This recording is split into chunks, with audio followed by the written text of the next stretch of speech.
Bonjour et bienvenue sur TF Toybox, vidéo spéciale Podbots Jog Squad, les Sportbots, le pack de 8, ou du moins un des packs de 8 comme on le verra dans la revue. Vidéo un peu spéciale mode vacances en cette période de pont, troisième et dernière vidéo tournée dans le jardin. Donc le sommaire vous le retrouverez en description de cette vidéo, on parlera à la fois de qu'est-ce que sont les Podbots, comment ils sont vendus et bien sûr on fera la revue spécifiquement de ce pack Jog Squad.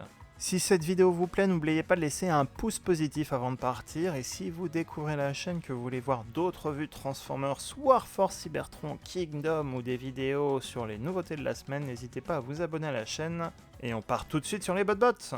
Le concept est très simple pour les enfants, le Allspark frappe d'un éclair un centre commercial et anime tous les objets qui se trouvent dedans, ou une grande partie en tout cas, et du coup c'est la folie. Ils ont l'attitude d'enfants qui font beaucoup de bêtises dans le centre commercial dans la publicité. Ils n'ont pas vraiment, voire pas du tout d'allégeance aux Autobots ou aux Decepticons, ils sont totalement indépendants, c'est donc une gamme très spécifique, des objets du quotidien donc plutôt inoffensifs. On va voir qu'ils sont regroupés également par équipes, donc pas d'Autobots ou Decepticons, mais des équipes spécifiques avec des logos spécifiques, comme la Jog Squad, l'équipe sportive qu'on va voir juste après. Et même si en France on n'en a pas trop entendu parler, on devrait en entendre parler plus puisqu'un dessin animé a été validé et devrait être diffusé sur Netflix l'année prochaine en 2022. C'est l'info qu'on avait eue en début d'année 2021. Sachez également qu'il y a déjà 4 ou 5 vagues de plusieurs dizaines de Podbots qui existent. Ils sont vendus en packaging individuel et à l'aveugle, c'est-à-dire qu'on ne voit pas quel personnage en a comme ce visuel, un peu comme certaines autres gammes de jouets qui vendent des figurines à l'unité.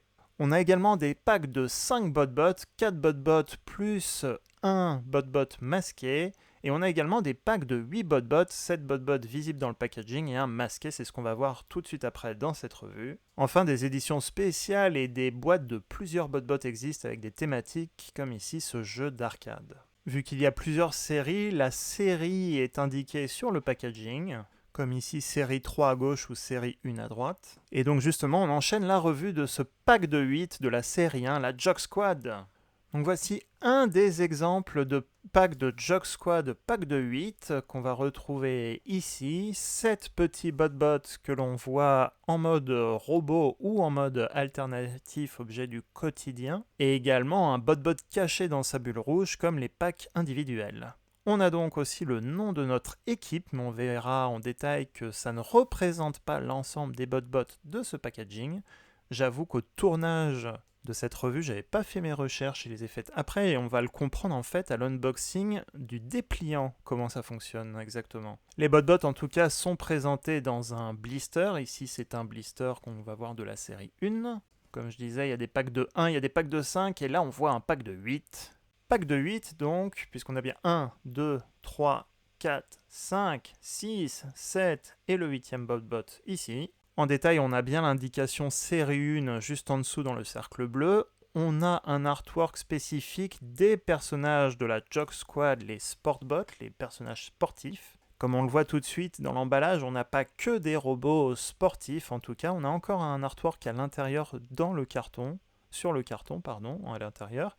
Le logo Transformer Podbot et d'autres Podbots un peu en vrac qui se bataillent gentiment. On a le nom de l'équipe Jog Squad, les Sportsbots, avec également un logo spécifique. Là aussi, on reviendra dessus sur le dépliant. On voit le ballon de football américain sur le front. Au dos, on retrouve donc 2 modes robots alternatifs. Indication série 1 en haut, information légale en bas. Ici, l'endroit où on va pouvoir sortir le Podbot caché de sa bulle rouge.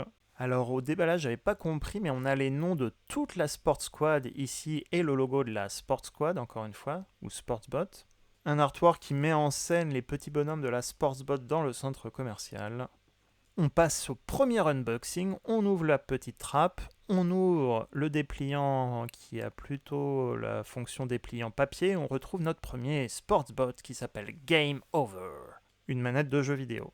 Et ce Podbot n'est pas si aléatoire que ça. On continue avec notre unboxing, donc on a sorti nos Podbots en vrac sur la table. On va regarder le dépliant qui rappelle franchement un autre dessin animé, Attrapez-les tous, on dira rien de plus. En tout cas, on a tous nos bot-bots dessinés donc sur un artwork du centre commercial. Et on va voir distinctement les différentes équipes. On a nos bot-bots avec des cases à cocher pour pouvoir faciliter la collection et checker si on a bien ou pas ces figurines. Certains en robot, certains en alternatif. Celles des clients de la série 1, depuis il y en a bien d'autres. En regardant de plus près les magasins, on voit aussi des petits logos. Ces logos représentent les différentes équipes. Donc au-dessus du hot dog, on a une petite para-pizza mais une tête de robot. Ça, c'est un logo d'équipe. Donc ils sont regroupés par thématique. Ici, on a le magasin d'électronique avec notre appareil photo, un ordinateur, notre télécommande, notre manette de jeu vidéo. Donc on dépend de cette équipe-là. Ici, on a d'autres magasins avec d'autres thématiques, tout simplement. Et chaque thématique est une équipe de Transformer BotBot avec son propre logo. Et effectivement, on va retrouver donc notre Jock Squad, le même logo avec le ballon de football sur le front, et nos équipements sportifs, dont notre petite gourde qu'on retrouve dans notre pack et la batte de baseball. Ici, le design a été légèrement modifié pour l'artwork. Et on passe au dos et on va retrouver donc le contenu de notre pack avec les instructions de nos 8 bonhommes. Et c'est pour ça que je disais, il n'est pas si mystérieux que ça. Le 8e, c'est qu'il est aussi sur le dépliant. Et autre remarque, c'est que la Jock Squad ne concerne que 2 des 8 bot-bots de ce pack. Donc la batte de baseball et la gourde d'eau. En dessous, on a bien notre personnage, notre télécommande Game Over, le nom du bot est également écrit, et donc il est bien présent dans tous les packs de 8 de ce pack tout simplement. Ce n'est pas un pack si mystérieux que ça, vous aurez toujours Game Over avec les 7 autres bot présents, mais du coup il y a plusieurs packs de 8 Jock Squad avec des arrangements différents. Vous n'avez pas systématiquement les mêmes 8 bot dans un pack, mais pour ce pack spécifique de 8, vous aurez toujours Game Over. On retrouve aussi donc les noms des 5 autres personnages ainsi que les logos des différentes équipes. Notre para-pizza, encore une fois, pour tout ce qui est fast-food avec notre hot dog et aussi les différents logos des autres magasins. Ce sont les mêmes logos qu'on a retrouvés sur les devantures des magasins. Ici, les équipements pour le jardin. Sachez en tout cas que d'après le TF Wiki, pour la série 1, il y avait 8 packs de 8 en tout, et surtout il y a 4 packs consacrés à la Jock Squad avec des mini-cons, des bot-bots différents. On aura donc dans ce pack ici dans ma main le logo BotBots avec les dessins spécifiques de la Jock Squad. Alors là aussi, je ne comprenais pas pourquoi l'artwork n'avait pas mes 8 bot-bots que je venais d'acheter. C'est tout simplement parce qu'on a la Jock Squad qui est représentée. Et donc, on a les noms des 6 bonhommes de la Jock Squad. Donc, c'était ça mon incompréhension pendant l'unboxing. En tout cas, ce packaging est en fait le même pour tous les robots sportifs, les packs de 8 robots sportifs. Même si on n'a que 2 robots à l'intérieur. Effectivement, on a bien notre petite gourde ici, on a bien notre batte, on a le ballon de football, on a une petite chaussure. Donc tous les autres noms qui sont là sont les noms des bot-bots sportifs qu'on n'a pas ici.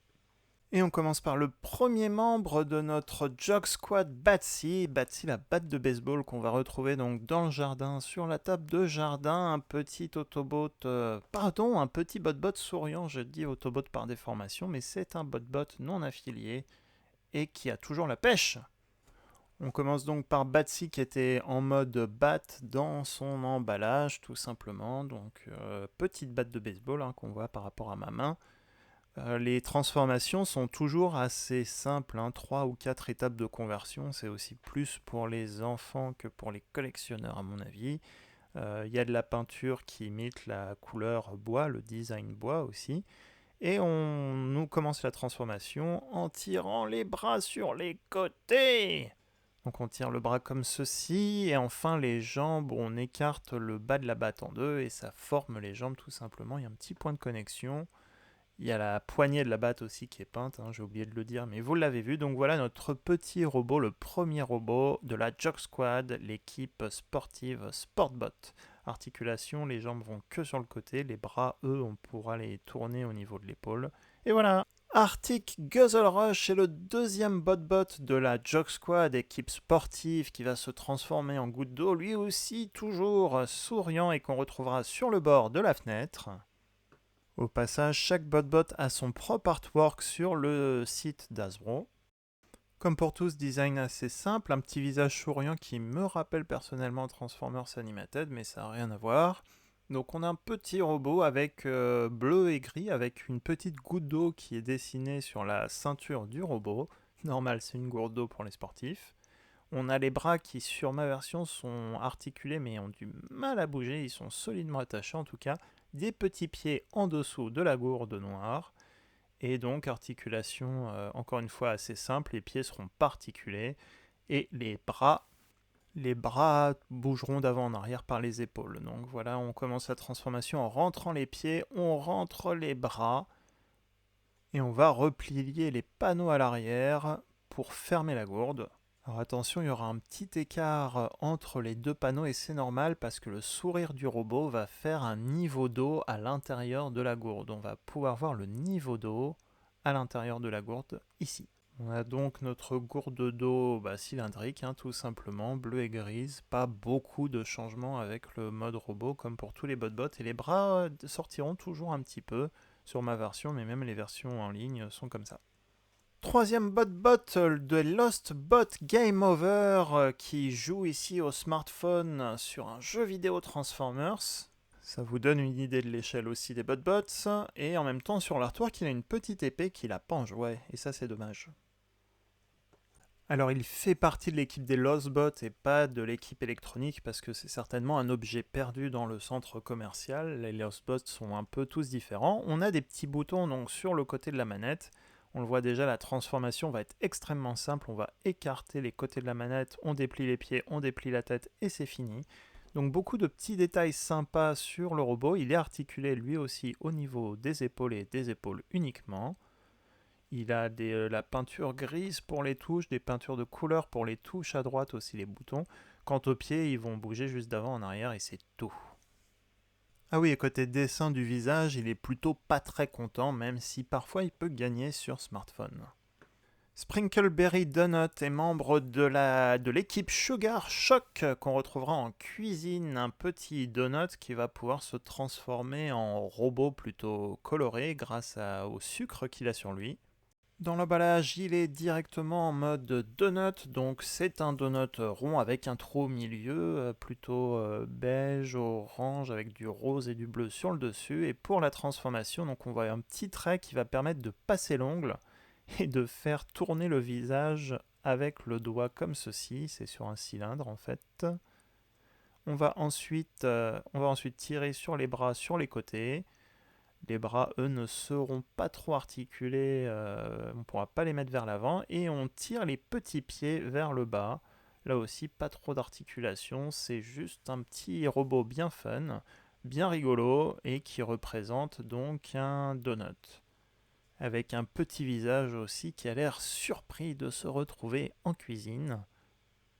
Il a aussi une petite main et pas d'accessoires. Je pense qu'ils ont imaginé un moment avec les mains ouvertes de Game Over et lui des accessoires pour ses figurines et ils ont ensuite laissé tomber les accessoires. King Toots, membre des Toilet Troop, est un rouleau de papier toilette et oui, j'ai fait un shooting photo dans les toilettes et je pensais pas dire ça un jour. Il a une petite particularité sympatoche. Le design du rouleau papier toilette est classique, mais on a plein de logos Autobot dessinés sur le dessus, et plus particulièrement pas dessinés, mais sculptés. Donc je pense que si c'était un vrai papier toilette, ça ferait un petit peu mal au fait-fesse avec ces gros logos sur le dessus. En tout cas, c'est peut-être le premier BotBot Autobot. On voit qu'en design, c'est un rouleau de papier toilette, tout simplement. Transformation encore une fois extrêmement simple, on va ouvrir les petits panneaux qui vont révéler les yeux du BotBot. On baisse le panneau avant ici, qui va découvrir la ceinture et qui va faire découvrir la ceinture. Ici sur le côté, on tire doucement sur les petits bras et on déploie les petits pieds comme Game Over en dessous. Donc là, on a notre robot un peu plus articulé au niveau des bras, et c'est tout, mais en tout cas, plutôt chouette avec un peu plus de peinture. Encore une fois, le concept de BotBot, c'est des petits robots fun, sans prétention, mais plutôt sympa. Comme je le disais, petite articulation au niveau des bras, là aussi une petite main ouverte, on imagine qu'on aurait pu mettre un accessoire, mais il n'y en a pas. Hot Diggity du groupe Greaser Gang, notre fameux gang de fast-food de tête à pizza en robot, ici pour leur logo. Un hot dog sauce moutarde qu'on retrouve en mode robot directement dans son emballage. Petit souriant, petit joueur, en tout cas taquin avec des lunettes de soleil jaune et un petit sourire. Il est articulé au niveau des bras. On a des panneaux autour du visage qui sont décoratifs et qui vont servir bien sûr pour le mode alternatif hot dog. Tous les deux sur des ball joints. On a nos petits bras sur ball joint aussi. Et comme on va le voir, les pieds, eux, ne sont pas articulés. Voilà, on peut juste les replier pour la transformation qu'on va faire tout de suite. Il suffit tout simplement de refermer tous les petits panneaux et regrouper les pieds entre eux. Hop là, et on a donc, il y avait un peu de vent à ce moment-là aussi. Attention quand vous faites un tournage à l'extérieur, c'est plutôt rigolo. Mais il y a des surprises, et on retrouve, hop là, on retrouve donc notre hot dog qui a de la sauce moutarde sur le dessus et qui est dans un cornet, tout simplement. Donc c'est un petit hot dog, voilà. En comparaison, et parce que je les ai eus en même temps, on a Laserbeak de la gamme Siège qui peut picorer le hot dog. Et en termes de taille, voilà, ils sont, les BotBots sont quand même plus petits que des Micromaster en général. Mais ça va faire un heureux pour ce Laserbeak. On passe au garage pour retrouver Major Lee Scrooge, une petite perceuse qu'on va retrouver jaune et noire sur la table, le plan de travail, et qui bien sûr va pouvoir se transformer en mode robot très simplement. On retrouve donc notre Major Lee Scrooge en mode perceuse directement dans son emballage. Donc on voit quand même que certains BotBots ont des détails sculptés sur le plastique, plutôt chouette, plutôt sympa. Par contre, il faut dire quand même qu'en main, ils n'ont pas la même qualité plastique que les figurines Warforce Cybertron et Studio Series. Encore une fois, le concept c'est plus pour la déco, plus fun, plus pour les enfants. Et en termes de transformation, voilà, ça va se faire aussi en 2-3 étapes. On baisse les jambes, on va tirer les panneaux sur le côté pour révéler les bras. Et ensuite, on va les tourner, les faire pivoter vers l'avant pour les mettre en position. Et on a Major Lee Scrooge, 2 étapes. Il a un viseur et une petite touche de peinture blanche pour faire la bouche. Il a donc des pieds non articulés. Il aura juste les bras qu'on pourra lever et baisser. On ne peut pas faire tourner le petit bout de la perceuse. Encore une fois, c'est un concept de robot fun. Et enfin, détour au bureau avec Slappy Happy, la petite réglette qu'on retrouve dans l'équipe Backpack Bunch, donc backpack, sac à dos. Ce sont donc les affaires d'école. Réglette rose et blanche avec des petits traits pour marquer les différents millimètres, mais comme vous le voyez, c'est pas une vraie règle, c'est très petit. J'aurais même dit que c'était une gomme au début. Transformation également assez simple, on va lever 2 panneaux arrière qui vont servir d'une sorte de cape pour le petit robot. Le robot est quasiment visible par le dessous, on bouge les 2 petits bras.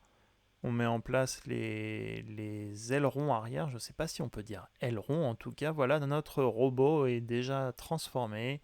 Slappy Happy est prêt à faire beaucoup de bêtises. On voit quand même, comme je le disais, des détails sculptés à l'arrière. C'est dommage qu'ils soient cachés dans le dos et pas trop à l'avant, là où il y a le robot en fait. Mais on a aussi un petit sourire dessiné, un viseur bleu, encore des détails de la règle pour les cils ou sourcils, et une petite ceinture bleue. On résume donc nos 8 petits robots. Vous aurez 2 robots donc de la Jock Squad, l'équipe sportive. Vous aurez donc 5 robots qu'on peut voir dans l'emballage. Et Game Over, la manette, en tout cas si vous achetez le pack de 8 que j'ai montré ici en revue.